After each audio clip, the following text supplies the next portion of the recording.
Adossés à l'ancienne carrière de pierre calcaire, les fours à chaux de Chantonnay sont les derniers témoins sur son passé industriel. La découverte du filon houillé du Temple et la présence de calcaire sur la commune ont contribué à son essor. En 1845,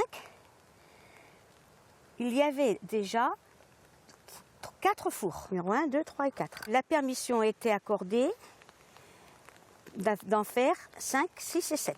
Seulement 5 fours sur les 7 initialement prévus verront le jour.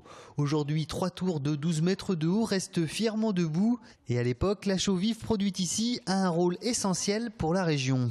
Cette chaux servait à amender les terrains. Les terrains lourds, les terrains pauvres étaient amendés par la chaux. Et la chaux vive, ils venaient la chercher en charrette. Et il y avait des cortèges de charrettes qui descendaient alentour pour venir à ces fours. Ces derniers fonctionnaient nuit et jour pendant 8 mois de l'année.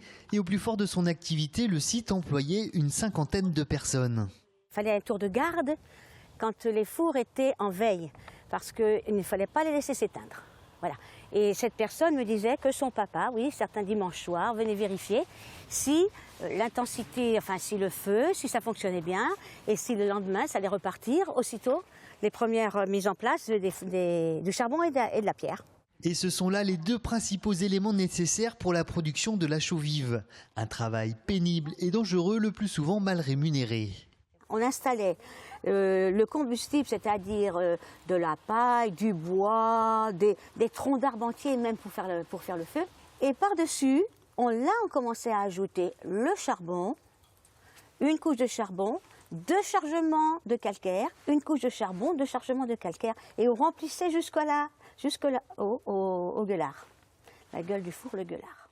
Pour passer d'un four à l'autre, il y avait ce qu'on appelait un genre de pont, de passerelle. Pour de plus amples explications, ce site sera exceptionnellement accessible au public samedi de 14h30 à 18h30 et dimanche de 10h à 18h30.